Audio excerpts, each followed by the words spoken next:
আল্লাহর ভয় যদি না থাকে সে যা ইচ্ছা তাই করবে। ভাইরা আমার,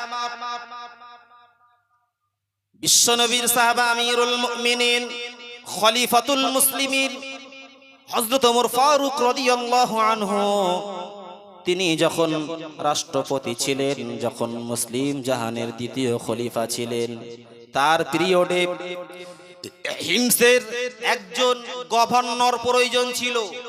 গভর্নর মানে মন্ত্রী। খলিফাতুল মুসলিমিন আমিরুল মুমিনিন অনেক খোঁজাখুঁজি করছিলেন কাকে হিমসের গভর্নরের পদে বসানো যায়, যাকে তাকে যে কোনো দায়িত্ব দেওয়া যায় না। ঠিক না ভুল? একটা মূর্খরে যদি গ্রামের প্রধান করা হয়, আকাট নিরেট মূর্খ, তারা যদি মেম্বার করা হয়, সে তো সই করতে গিয়ে কলম ভেঙে ফেলবে। ঠিক না ভুল? তাহলে যার ন্যূনতম জ্ঞান বুদ্ধি আছে, কমন সেন্স আছে, তাকে একটা চেয়ার দেওয়া ভালো। আর আকাট মূর্খরে যদি কোনো ক্ষমতাসীন মানে সম্মানের আসনে বসানো হয়, বাস পেলে শেষ করে দেবে। সমাজ এখন ওই দিকেই গড়াচ্ছে, সমস্যা নেই। আর এটাই কিয়ামতের আলামত। অযোগ্যরা যখন যোগ্য চেয়ার দখল করবে, বুঝে নেবে কিয়ামত আর খুব বেশি দূরে নেই। বর্তমান সমাজে আমরা সর্বস্তরে দেখলেই বুঝতে পারবো, কি মাদ্রাসা, কি মসজিদ, কি সমাজের কোনো বিশেষ কাজে মূর্খদের এখন বাড়বাড়ন্ত। কথা ঠিক না ভুল?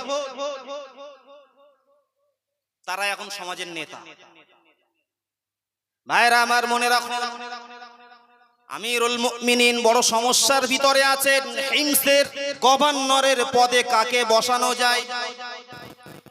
ভাইরা আমার, এক পর্যায়ে সাঈদ ইবনে আমর আল জুমাহি ওমরকে বললেন, ওমর তুমি সাবধান হয়ে যাও, তুমি খলিফা হলেও তোমার ততক্ষণ মেনে নেব যতক্ষণ পর্যন্ত কোরআন হাদিস দিয়ে তুমি দেশ চালনা করবে, ততক্ষণ তোমার মানব।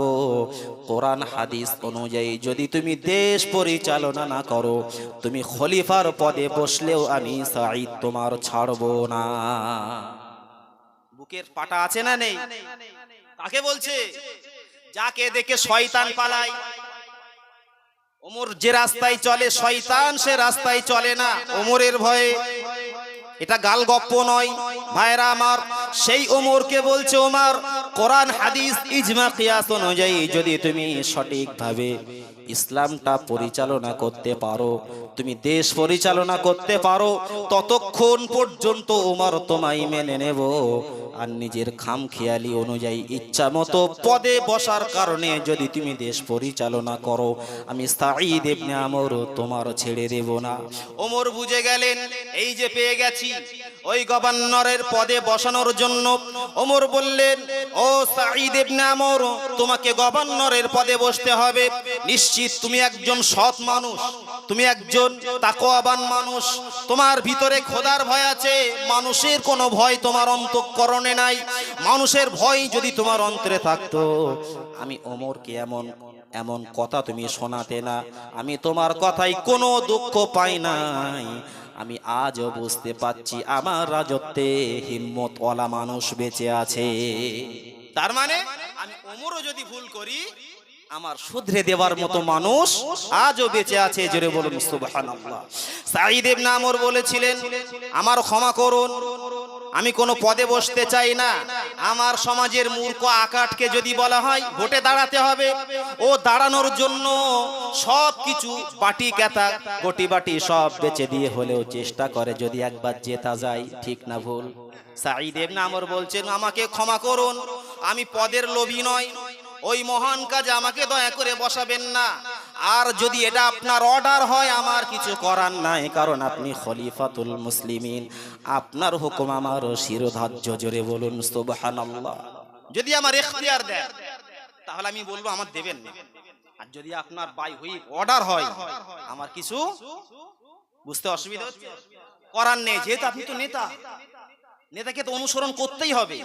আর যদি বলেন তুমি বসতেও পারো নাও পারো, তাহলে হুজুর আমার ক্ষমা করো, দরকার নেই পদে।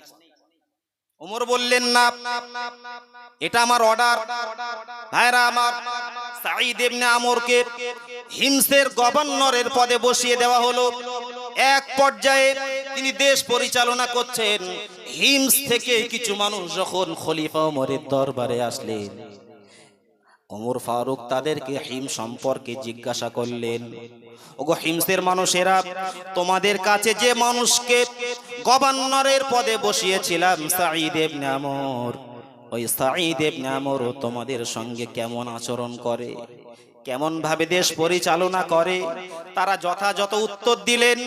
তারপরে ওমর বললেন, ও হিমসের মানুষেরা, হিমসের ভিতর থেকে সব থেকে যারা দুর্বল শ্রেণীর মানুষ, অসহায় অসচ্ছল মানুষ, তাদের একটা লিস্ট করে আমার কাছে তোমরা জমা দাও।